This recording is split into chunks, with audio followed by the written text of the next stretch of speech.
শাৰদীয় দুৰ্গোৎসৱ সমাগত আৰু শাৰদীয় দুৰ্গোৎসৱৰ বাবে ইতিমধ্যে সম্পূৰ্ণৰূপে সাজু হৈছে। যোৱা 4-5টা দিন যদিও প্ৰতিকূল বতৰ আছিল, প্ৰতিকূল বতৰৰ পিছত কালি বিয়লিৰ ভাগৰ পৰা তেজপুৰত বতৰ কিছু ফৰকাল হৈছে আৰু ফৰকাল হোৱাৰ বাবে ইতিমধ্যে যি উৎসাহ আচলতে সেই উৎসাহ পূৰ্ণোদ্যমে দেখা গৈছে। আজি বতৰ কিছু ফৰকাল হৈছে আৰু ইয়াতে তেজপুৰৰ যি বিভিন্ন স্থানত প্ৰতিমাসমূহ ইয়াৰ পৰা লৈ যোৱা হ'ব। তেজপুৰৰ অনন্ত চিনেমা হলৰ সমীপৰ এই প্ৰতিমাৰ যি আচলতে কাৰখানা বুলি ক'ব লাগিব, মৃৎশিল্পীসকলে ইতিমধ্যে তেওঁলোকৰ নিৰ্মাণ কাৰ্য সম্পূৰ্ণ কৰি উলিয়াইছে আৰু বিশেষভাৱে ক'ব লাগিব যে বিভিন্ন স্থানলৈ তেজপুৰৰ বিভিন্ন স্থানত যিসমূহ ৰাজহুৱাভাৱে সাৰ্বজনীন দুৰ্গা পূজা অনুষ্ঠিত হ'ব, ইয়াৰ পৰাই সমূহ প্ৰতিমা লৈ যোৱা হ'ব আৰু কিছু প্ৰতিমাৰ কাম আৰম্ভ কৰিবলৈ কিছু বাকী আছে। হয়তো আজি বিয়লিৰ ভাগলৈ হ'ব, যিহেতু প্ৰতিমাসমূহ কাইলৈ ইয়াৰ পৰা সম্পূৰ্ণৰূপে লৈ যোৱা হ'ব। আজিৰ পিছত কাইলৈ বুধবাৰে, যিহেতু বুধবাৰে পুৱাৰ ভাগৰ পৰাই ষষ্ঠী পূজা অনুষ্ঠিত হ'ব, গতিকে আচলতে ষষ্ঠী পূজাৰ দিনাই বিল্ব বৰণৰ যি নিয়ম থাকে, বিয়লিৰ ভাগত বিল্ব বৰণৰ কাম আৰম্ভ হয়। এইবেলি কিন্তু বিল্ব বৰণৰ কাম পুৱাৰ ভাগতে সম্পন্ন হ'ব। গতিকে যিহেতু বিয়লিৰ পুৱাৰ ভাগতে সম্পন্ন হ'ব, তাৰ বাবে কাইলৈৰ ভিতৰতে সকলো প্ৰতিমা ইয়াৰ পৰা লৈ যোৱা হ'ব আৰু বিভিন্ন স্থানলৈ লৈ যাব। গতিকে যিসকল আচলতে শিল্পী আছে, শিল্পীসকলৰ পৰা আমি জানিবলৈ চেষ্টা কৰিম যে আচলতে ইয়াৰ পৰা কিমান প্ৰতিমা যাব আৰু প্ৰতিমাৰ দামবিলাক এইবাৰ কেনেকুৱা ধৰণৰ।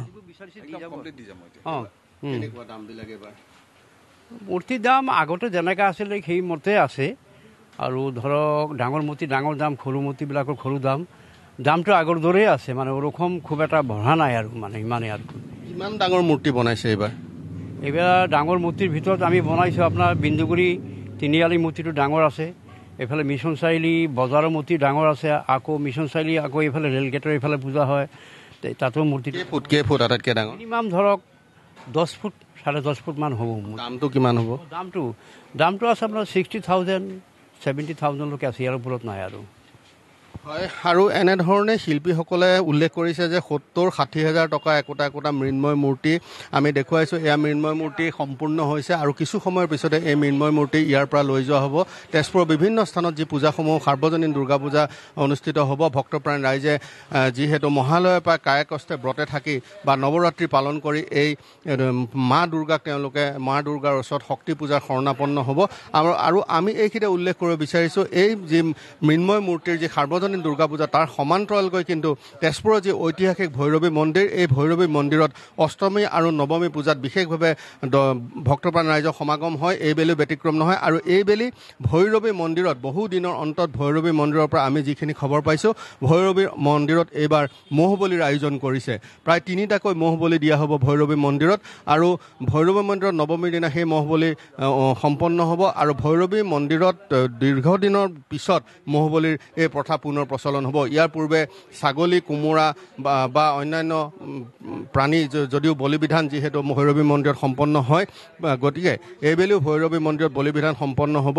কিন্তু এইবেলি ম'হ বলি দিয়া হ'ব ভৈৰৱী মন্দিৰত। প্ৰায় শোণিতপুৰ জিলাৰ লখৰাৰ যি দুৰ্গা মন্দিৰ, লখৰা দুৰ্গা মন্দিৰৰ লগতে তেজপুৰ ভৈৰৱী মন্দিৰতো এইবেলি তেওঁলোকে ম'হ বলি দিব।